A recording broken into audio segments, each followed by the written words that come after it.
On Friday, November 1st, we learned that Baron Corbin, Indi, Hartwell, and Teagan Knox were no longer with WWE. This all started with Baron Corbin putting out a tweet. He was the first to sort of get into that situation. He posted the following tweet, quote, "That's all she wrote, folks. It's been real, and I appreciate everyone who supported me," along with a gif of his entrance while he was the lone wolf. Fightful Select, then Sean Ross Sapp, then got on board and confirmed that Corbin, not only that Corbin had left, but also Indi Hartwell and Teagan Knox were no longer with the company, which was then also confirmed by both ladies on social media. Now, the way it was worded, and this is not a knock on anyone, like this is just like the way it was worded was that these were departures from the company. When pressed a little bit by fans, people online asking, well, are they departures is pretty vague. Were they released? Were they, what exactly were they released? What happened, right? Won't someone tell us what happened? Sean Ross Sapp then confirmed that Baron Corbin had just simply had his contract run out. He was not renewed with the company, whereas Indi Hartwell and Teagan Knox were indeed releases. I don't know if anyone is truly surprised by any of this. Well, I think maybe you could be surprised by Baron Corbin. No, I'm going to retract that a little bit.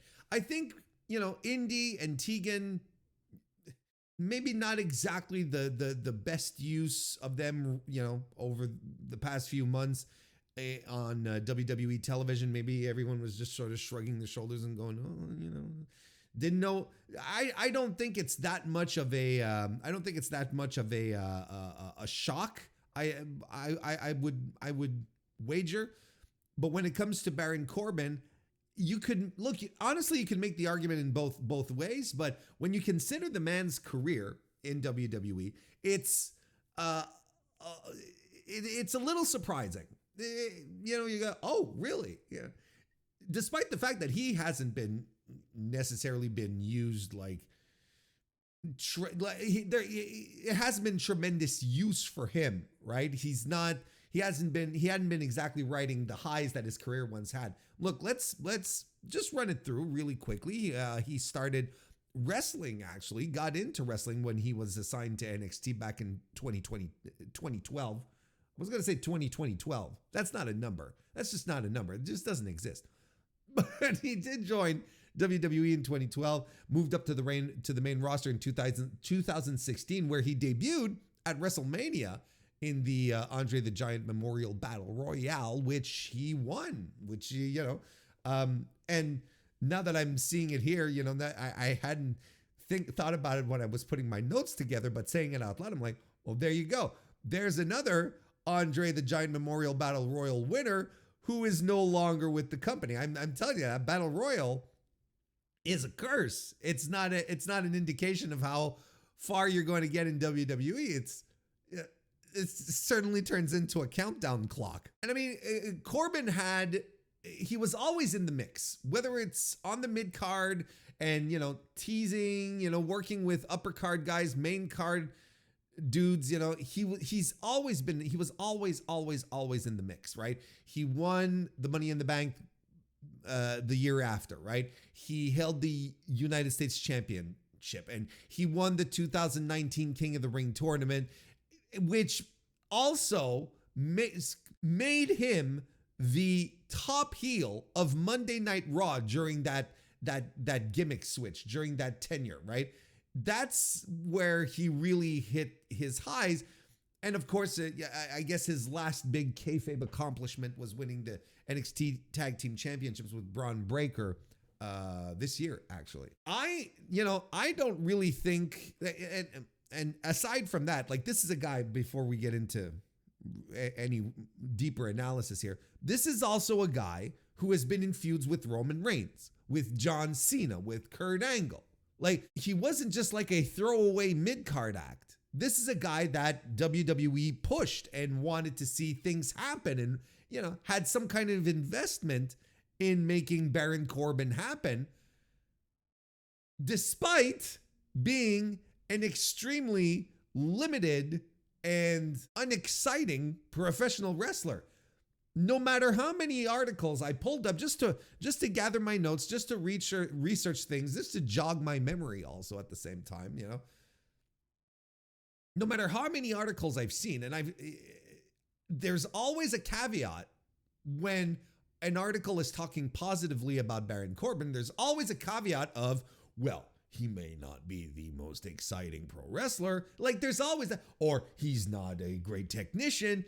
But then when they turn to the positive, it's like, you know, he can get heat. He's a good mic worker, so on and so forth. But it feels like even the most staunchest defenders of Baron Corbin are even in agreement there where, yeah, he's not a great pro wrestler.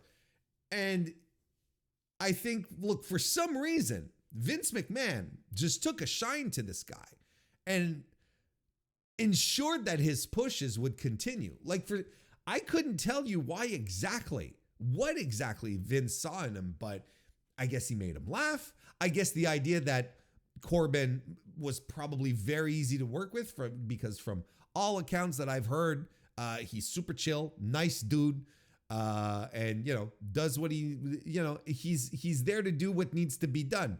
So if Vince wants an angle where he's going to have dog food poured on him just because Vince will think it's funny, well, then, you know, he'll go ahead and do it because that's what you do. You make the boss happy, right? I guess he really didn't have an issue with how he was being presented. He just wanted to do stuff and continue getting paid. And the number of times that this guy has been reimagined, revamped. Okay, he came in. He was doing the lone wolf gimmick with the skullet, right? Then we had General Manager Corbin, right, when he was dressed like an Applebee's server, and then he did the King of the Ring stuff, and then he was King Corbin. And he was King Corbin for it felt like 60 years, right? But he truly was like the top heel, and even when he was General Manager, right, that's a big heel spot to have. I'm telling you, like Vince saw things in Baron Corbin that most of us just didn't understand. And then after that he did, and then there was the down on his luck Corbin, and then Happy Corbin, which has to be like the most grating and annoying persona that he's ever had. Yeah, and you can make an argument as to whether Baron Corbin was really getting good heat or was getting go away heat. You can absolutely make that throughout his career, actually. Like, I don't know. I think a lot of fans sort of romanticize his tenure, but he had his issues. He's had his issues, you know, and guys backstage didn't necessarily understand what was the nature of the push, why he was getting all these opportunities, right?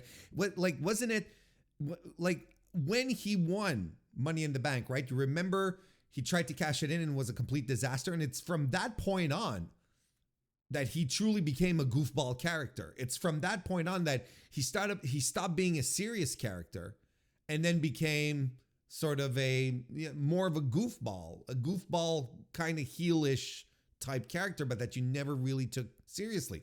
And if memory serves me right, there were rumors that he had heat backstage from some of the boys who were like, why is this guy getting all these opportunities, right? Because he was getting into a feud with Cena, and he lost the Money in the Bank match, and then he lost his SummerSlam match against Cena because Cena basically went to Vince and said, I don't think he's ready. So Vince, if there's one guy that Vince has always trusted, it's John Cena, who's like consistently in his ear. So, Vince goes, he's not ready. All right, then we'll put a pin in this. Yeah. Like the cash in loss, if I remember correctly, was a last minute decision. Like it was something that was just, anyway, there were a lot of people who were bemused by the amount of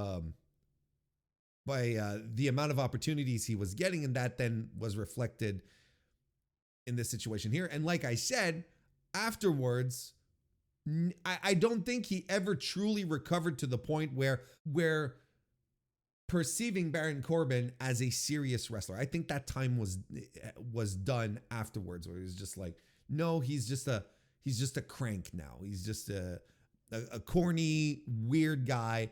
And I don't want to say he never recovered from that, because he did very well in his career, but he never went back to the stature or the potential that he once had. How about that? Yeah, and when we're running down the gimmicks, there was the Happy Corbin, and then there's the God of Wrestling thing. Man, like, they saddled him with JBL. They tried to make him serious again, to make him come across as a real deal pro wrestler by saddling him up with JBL to be his mouthpiece and get him over. But you can only do comedy and be perceived as a geek for so long before it just becomes ingrained into the minds of fans. And unless you are a truly special talent, it's really hard to rise above that afterwards and then reestablish yourself as a serious competitor. Like, the best comparison that I could come up with is, the best comp, but it's not a one-to-one comp, but maybe not a comp, but as an example. How about that? Not a comparison, but an example. Let's say Toru Yano wanted to go back to being, the serious, killer that his gimmick used to be, right? He couldn't. He can't do that anymore. Or, people would just outright reject it. So when JBL is coming up, hitting the microphone and saying, "This is a wrestling god," you're like, no, this is a fucking goofball. This is a guy who's been doing comedy, and doing bad one-liners. Happy Corbin with his pal, whatever the fuck. I don't remember the other guy's name, which is fine by me. Riddick Moss. Madcap Moss. Oh, unfortunately, I worked myself back into remembering it. Oh, geez. The memories are flooding back, and I'm worse off now. My day's kind of ruined. But not, well, not ruined. I might be slightly exaggerating here for the bit. Yeah, it's just, you couldn't take him seriously anymore. JBL could have, there was a lot of rehab that needed to be done after years and years and years of being presented as a coward, as a goofball, as a, just a geek, just a well-paid, high-position geek. Right? I mean, Kurt Angle, don't forget that too, right? As we're thinking about this, don't forget, like, he retired Kurt Angle. And a match that Kurt Angle has later disavowed, right? Is that, no, I didn't like that match. And I didn't like Baron Corbin, right? This is fucking Kurt Angle, and you're giving him Baron Corbin, again, a guy who isn't a great wrestler, and a guy that Kurt Angle, and Kurt Angle, he himself was considered a tremendous wrestler, right? Everyone figured it'd be John Cena. Why wouldn't you give him John Cena? That would have made the most sense. It would have been a very full circle moment. Why didn't we do that? Anyway, we're not rehashing all of that. It's just to point out, again, like, there were these tremendous opportunities and he was put in these great positions, but nonetheless, everyone just sort of shrugged and like, who is this guy? Why this guy? Why Baron Corbin? Well, it's a Vince thing. It's a Vince thing. It just an extremely mid wrestler, but a guy that Vince felt that he could mold, that he could adjust and make him his own in any way, shape, or form. And that's what he turned out to be. So I guess to circle back to the start, when I said you could make an argument as to whether this was surprising or not, I think after everything I said here, it is kind of surprising considering the career and where he had been positioned on the card in WWE. So I guess it is a little surprising. But when you factor in the reality that he was clearly a Vince guy and that Triple H has already shown that he has his own guys, and perhaps a guy like Bobby Lashley ended up leaving because he's clearly not a Triple H guy, maybe it makes a lot of sense from that angle, from that perspective, or at least maybe that doesn't make this decision that surprising. Maybe it ends up just being, oh, well, this kind of makes sense when you look at it this way. So, I mean, I don't know if this guy's ever going to wrestle again. Like, this is not a guy who's going to go slum it on the indies, right? He's got so many other passions. Like, I think he's fine. I think he's done good to himself, and it's a guy who's never run the indies. Why would he go now? I think barring a return to WWE, I think this is it for Baron Corbin. I don't think this is a guy that requires Tony Khan to look at. I don't think he'd want necessarily to go hang out in TNA, but then again, look, you never know. You got guys like you've got JBL down there hanging around, right? You've got Nick Nemeth hanging around down there. Maybe but then at the same time, you're like, well, TNA's cutting costs and they're reducing the roster, but it's TNA. You never know what's going on in their brains, and the allure of a former WWE star is always. But like, for sure, he's not slumming it on the indies. I would wager that this is it for him until WWE calls him back and gives him a Legends contract and puts him in the Hall of Fame for no apparent reason, because you cannot make a proper case for Baron Corbin in any Hall of Fame, but it's the WWE Hall of Fame, right? Like, this is a guy that, while he was the top heel in the company, or one of the top heels, ratings were down during the entire year. He was positioned as the top guy. Ratings just kept slipping. So I don't know. Like, good for him. Like, ultimately, good for him, because I think he did well for himself. I'm sure he was smart with his money. I'm sure he's fine. And at any extent, he really doesn't need pro wrestling anymore. I'd assume he just doesn't really need it anymore. You know, when you think about Triple H maybe divesting himself of guys who were clearly Vince projects, right? Or that Vince kept for XYZ reasons, right? I wonder who else might be sweating their job right now. I mean, there's a couple of names that come to mind, right? And I'm sure there's a couple of names that come to mind in your case as well. Austin Theory is one that you couldn't have had a more Vince project than Austin Theory, because Vince was in vignettes with him. That was his project. Or other guys that Vince has always kept around for some reason, even though he never really used them, or like Apollo Crews. But I feel like every time rounds of cuts come around, we always talk about Apollo Crews, and it's like, well, he always seems to survive. He always seems to hang on to his job. A guy like Shinsuke Nakamura, not that he was necessarily a Vince guy, but a guy that, does Triple H have plans for him? Does Triple H really have something for him? You know, I've heard rumors going around about Shinsuke and what he would like to do next year. You know, there's a certain famous retirement year happening in 2025, and yes, John Cena, but not just John Cena. It starts to make you wonder, right? These guys that were, I think it's clear as day now. You see very, very clearly who is well regarded and well positioned in WWE, and who they perceive as people that will help carry the company into the future and into the now as well. I think it's very clear who they think their people are, and there's going to be some folks. There's going to be some folks that are going to be tossed to the wayside, or are just going to continue being completely ignored. People who maybe previously used to have some interesting spots, right? Some good spots on the card. Indi Hartwell, as we mentioned, let's move on to her, was one of the two cuts, actually, that were actual releases. She signed with WWE in 2019, debuted in January 2020.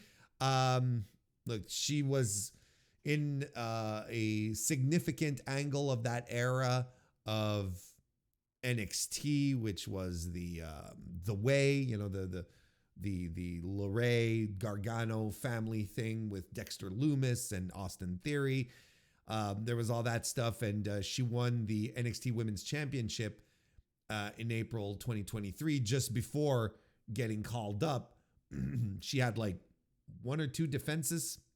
Like I think she defended it once, and she never lost it. Okay, she defended it twice.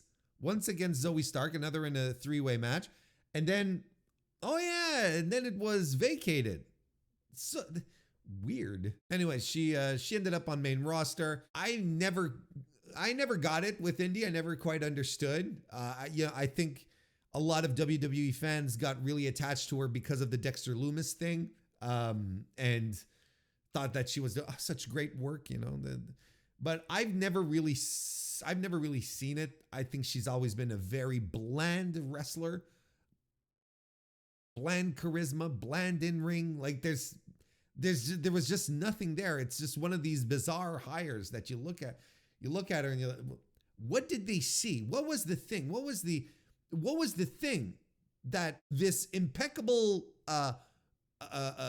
scouting work that WWE does, right? That is impeccable and flawless. What did they see in Indi Hartwell? I don't understand. And I think, if anything, she was more suited for NXT in the smaller rooms, because I think that when she ended up going to main, it only highlighted a lot of her issues, a lot of her deficiencies, and it's things that are just not going to work out, man. It's things that, at some point you have the charisma.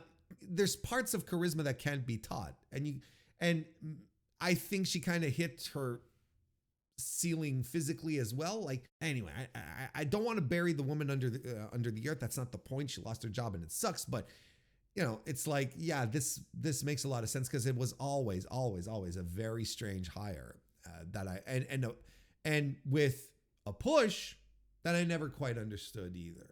As far as Teagan Nox goes, look, Teagan Nox is a really sucky story. It's it's one that makes you feel kind of shitty that she did eventually get released, because she came in like she was a pretty good prospect from the British Indies, right?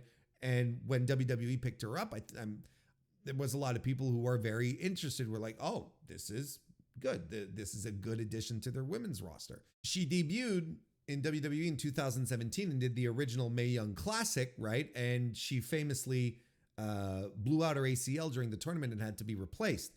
Then she comes back in 2018, healthy. She reports to NXT and does the second Mae Young Classic, where she blows out all of her, like her knees explode, right? Like she broke the busted ACL. Like both of her legs were just destroyed, right? She just completely, everything just shattered. And so that was another terrible setback for her. She returned in 2020, got injured again. So like she never really had the chance. Like she's been in this program since 2017, folks. She's been in WWE, in the system since that time. And most of that time has been spent rehabbing, getting back on her feet, getting things back in order. You have to feel bad in this circumstance where it's just like a series of completely unfortunate events that bogged her down, that kept her from doing anything of note. And she gets called up to Maine, and they don't know what to do with her. They have her do like rainbow fucking colored hair. She did a thing with Shotzi, with Shotzi for a while. Didn't she do a thing with Natalia too? Like they tried to find something to do with her, but there was just nothing. And by that time, that crop of women that she had come in were all on other levels or had also moved on. And they had a whole other group of younger women who were in there who were healthy, ready to go. And that's all. This is going to be the stigma, right? This is going to be the thing that she's going to have to live with moving forward, is that, Teagan Nox, she's banged up. She's banged up big time. Both her knees. So to that degree, I didn't know who signs her. I didn't know what, if there's a promotion out there that decides to pick her up. Like, you don't go, hey, Tony Khan, sign Teagan Nox. Tony Khan would be like, yeah, you know what? I've already got people on my roster who are cutting a paycheck while being injured and doing jack shit. So no, I'm not going to take that risk again. Like, it sucks, but the situation with Nox is that she has to reestablish herself.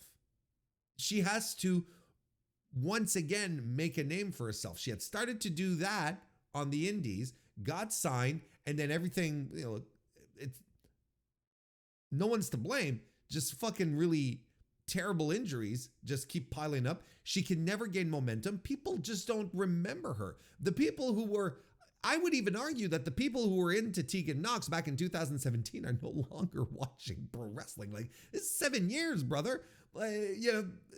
There's a cycle in this stuff, and I think there's a lot of people back then who just aren't watching anymore. And regardless, like, even for people like me, I'm like, yeah, she was a good little wrestler back then, but what about now? What about 7 years later? She's in her late 20s at this point, and she's barely had any ring time since. So what is the situation? What are we doing? Like, what is Teagan Nox in 2024? And I think it's got to be a little disheartening for her to have to rebuild herself when she already had a reputation. Now she has to create it all back from scratch. I'll be curious to see how this is going to go down. Look, if she goes back to the indies in the UK, she will be welcomed with open arms, is what I was trying to say. I think she even tweeted out, right, that Nixon Newell is back.